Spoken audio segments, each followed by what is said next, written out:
Hey everyone, I'm Brittany, owner of Scott Lane Designs. I make custom gifts and accessories, and today we're going to be making these cute no-sew key fob wristlets. So we're going to be using our sublimation printer and webbing. For this project, I am going to be using my Silhouette Studio software. I picked a few different designs that are really popular right now. A teacher one, a more girly preppy style, and a bold pattern. So what I'm going to do first is I'm going to stack my images to create a seamless pattern. I don't want it too tiny to where it's so hard to see the design on the webbing. We're going to go over here to the rectangle and we're just going to make it 1.5 inches, 1.15 inches wide. And then just do 11 inches long just to be able to see what that design is going to look like once it's printed out. I think I'm going to make this one just a little bit smaller because I don't like how the placement is. So I'm just going to shrink it and then stack it. And then I'm going to go in and crop it. I think this is perfect for me, so I'm just going to go ahead and duplicate it. So I've got my front and my back. Now I'm going to go ahead and do the same with the next two designs.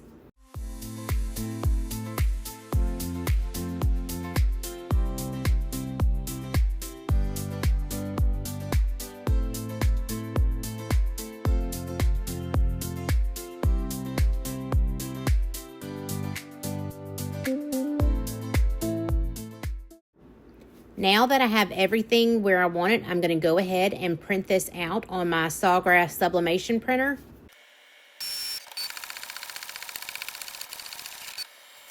Okay, so we have our sublimation printed out. Next, we're going to be using our 1-inch polypro webbing from Country Brook Designs. I'm also going to be using my keyfob plier tools. And then we are also going to be using our keyfob hardware. So, and then you're also going to need like your tape. If you want to use your glue spray, you can do that. But this is going to be strictly no-sew. Okay, so what we're going to do is I usually just measure this, the size of the paper, which this is an 8.5 by 11 sheet. So what I'm going to do is I'm just going to take it, put it here, and we're going to cut it. And I'm just going to use my Fisker cutter right here. And that is, if it's not quite 11, we're great. It's more than enough.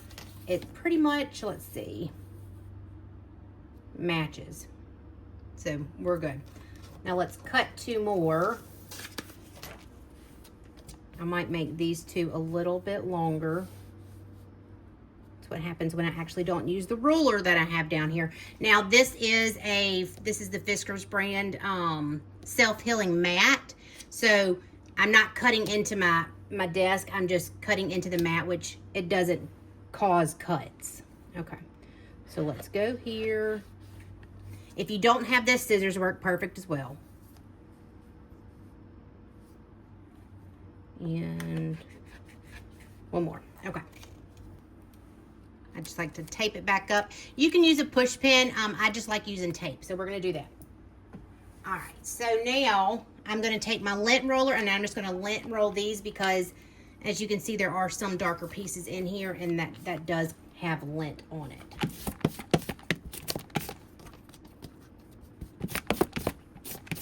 All right, there's that one done.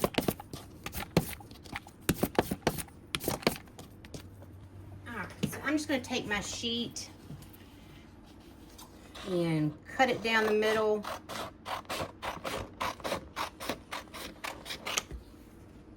And we are going to work with these 3.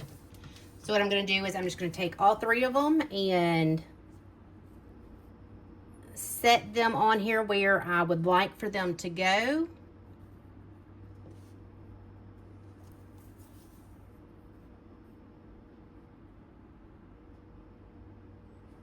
And our 3rd one is going to go right here.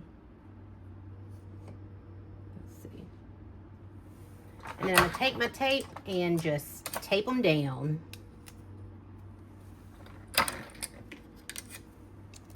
I'm gonna put a piece of tape here on the ends, and then I'm also gonna do one in the middle. That's just because they have a tendency to move. All right, let's make sure that's where I want it to go. All right, I'm gonna move this over here so I'm not reaching in front of the camera to grab my tape. Let's see, okay. Put you there.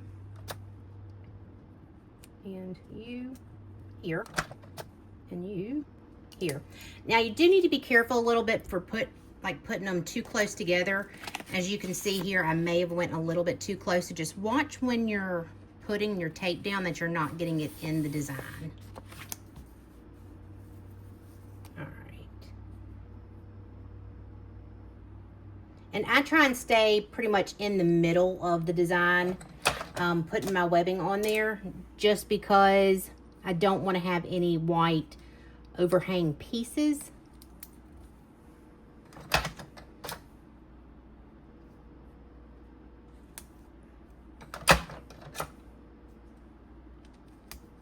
All right, so let's look at this. All right, so now we're gonna go take this over to the heat press and we are gonna run it at 390 for 60 seconds. So I'm just gonna put this face down, running top to bottom. So make sure you have your butcher paper down here, and then let me grab another piece. And then we're just gonna take our other piece of butcher paper and put it there and press it. All right, let's see what it looks like.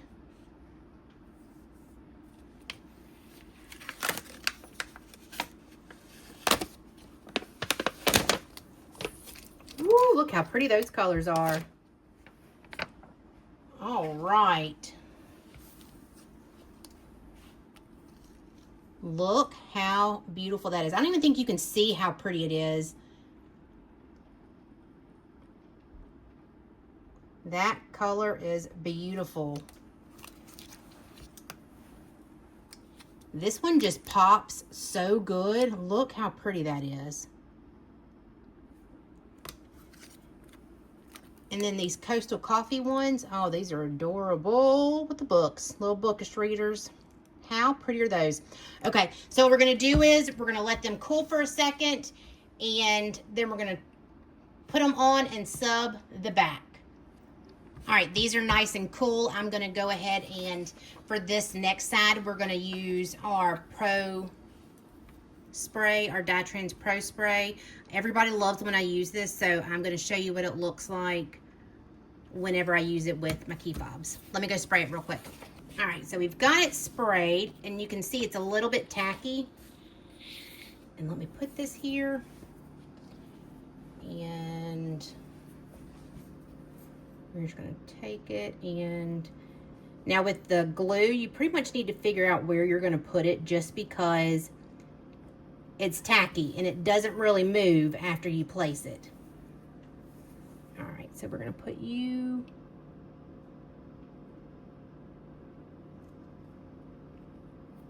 here, and we're gonna put you there. Okay, so that's with my spray. You can see it doesn't move. It's a tacky just enough to hold it. Now let's go press this side. And set it.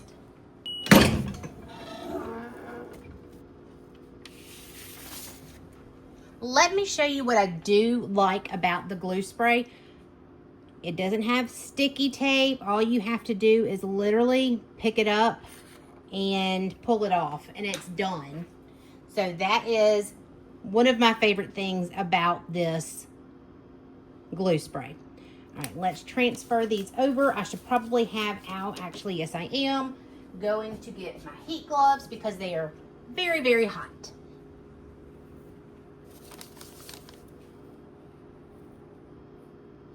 Look how pretty those are. Gorgeous.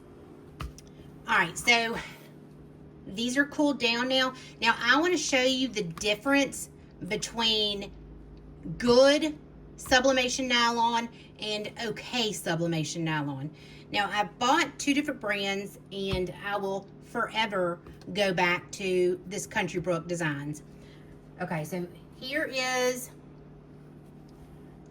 I think it's like Fidal or something like that. I ordered it off of Amazon, and it has more of a shinier, I guess you can say, nylon. Now this is probably great for your dog collars or your leashes, or if you're doing like DTF transfers on there. Now I don't have a DT transfer. I don't use transfer like DT transfer sheets or anything, so I do use sublimation. But here is the difference. So this is more of a cottony look, so it's not near as shiny and it's a lot wider. And this is more of like a dull color.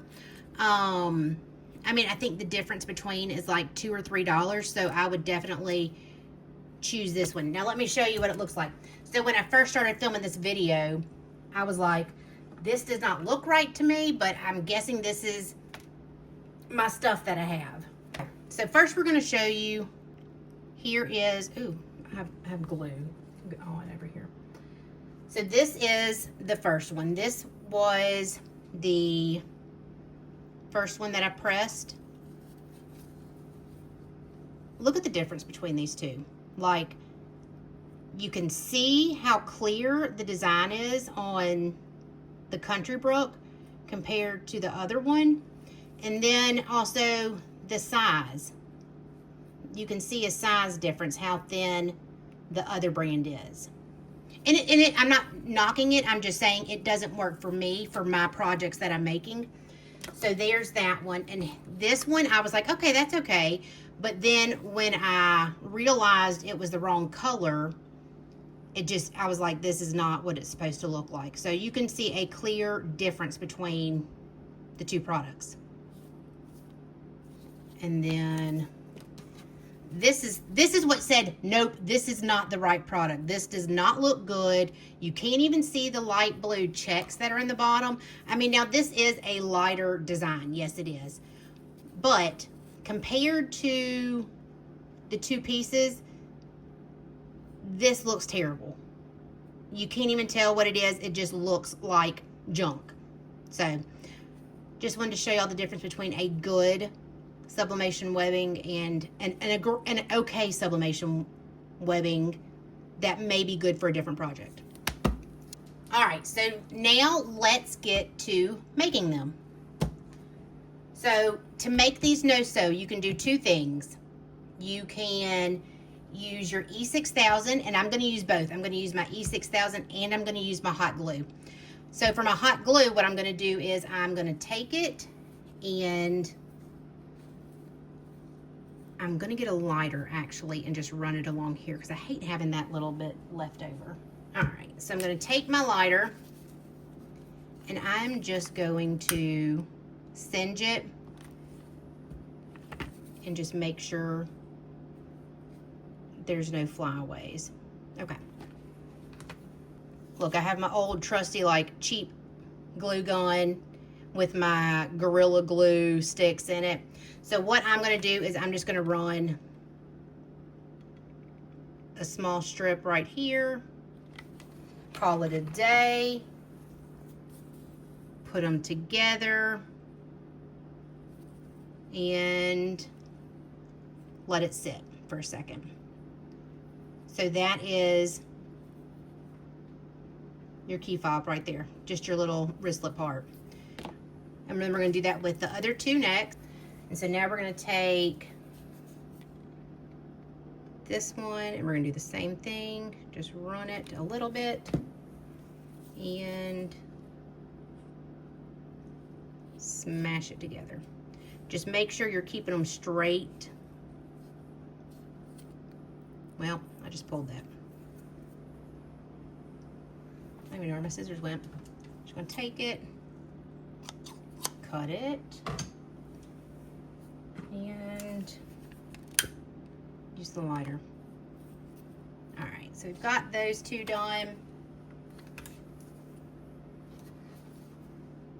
And we are going to take this one, same thing. Put them together.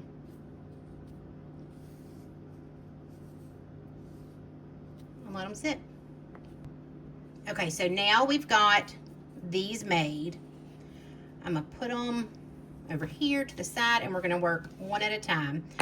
So let's do this one first. We're going to take our key fob, and then we're going to take our key fob pliers, couldn't think of the word, and our E6000. So you can use this, you can use quick grip, you can use whatever you prefer. I like E6000. It doesn't set quick, but I don't need these to set quick because they're going to sit for a little bit. So what I like to do is I like to take a little bit and run it in the top of this, in the middle. I don't know if you can see that, but I also like to take a little bit and run it along the edge right here. I don't want to go all the way to the end because I don't want it to seep out. So you can do it on both sides. Well, I guess I need to be on screen doing this, don't I? Do it on both sides. So I've got a piece there, a piece there, and a piece in the back. Is that overkill? Probably, but you don't want this to fall apart, and you don't want someone to put it on their wrist and it rip apart. So what we're going to do is we're going to take it, we're going to put it in our grip like this. You don't have to hold it with much force, just very little to make sure it's not popping out. Okay, so then I'm going to take my design with my key fob and I'm going to stick it all the way in like that. We're going to make sure it's lined up in the middle on both sides, lined up there, and then you're going to make it stay there where it's in the middle. Everything looks good to me, and we're just going to push. We're just going to push it in on there, and we're going to take it and go over here and do it.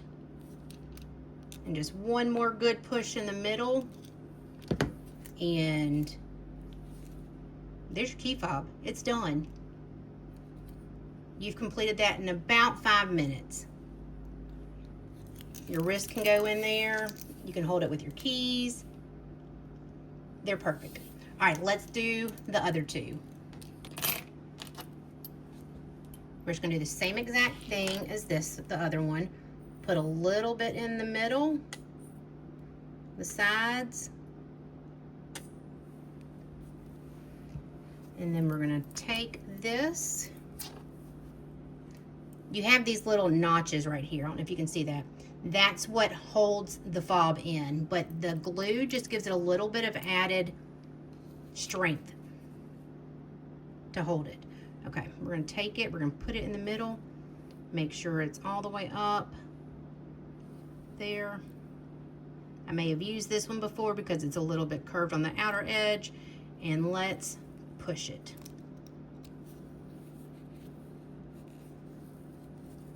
Tight on the sides. We're going to come over here, and if you feel like you need to do it a little bit more on the sides like this, have at it. There we go. And she's done too. How pretty is that one? I absolutely love this design.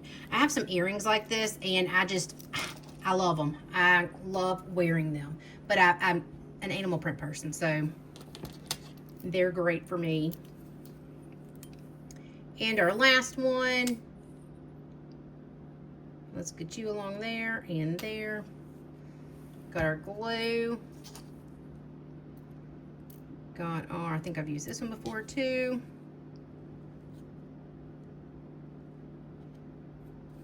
Move you over there. That's what it looks like. Push you up some and smash. Smash it together. You want to take them and do this as well. Get it. And we're done. This one's done. How cute is that? That's so freaking cute. So we just made 3 key fobs in about probably 10 minutes. These are also very cute to bundle together, like do a new driver set. So you can do your key fob wristlets, you can do your chapstick holders, your car hangers, your car coasters, all of those together and give it as a cute set. I do love how easy and simple these are to make, and I'm not kidding, they are so quick and take probably 5 to 10 minutes to make. And if you're selling these, then what you need is something that is fast and doesn't take a lot of time. So let me give you the price point and break these down for you if that's the route you're going. Let me get my notebook real quick. I've got 10 yards of the Country Designs webbing is $9.99, and I cut mine to 11 inches. The tool is $15.99, but with that $15.99 you also get a couple pieces of the key fob hardware. So you can also buy just the key fob hardware by itself for $13.99. So it's literally about $1.50 to $2 to make, depending on what all you're buying. So you're only buying that tool once, unless for some odd reason it breaks, then you have to buy it again. But it's only about $1.50 to $2, including your sublimation print and your tape and your time. So you can probably sell these from anywhere between $6 to $12, depending on your area, depending on what you feel comfortable pricing. I price mine probably different than some other people, but that's okay, that's me. Overall, I love how these turned out. They're so quick to make and so fun.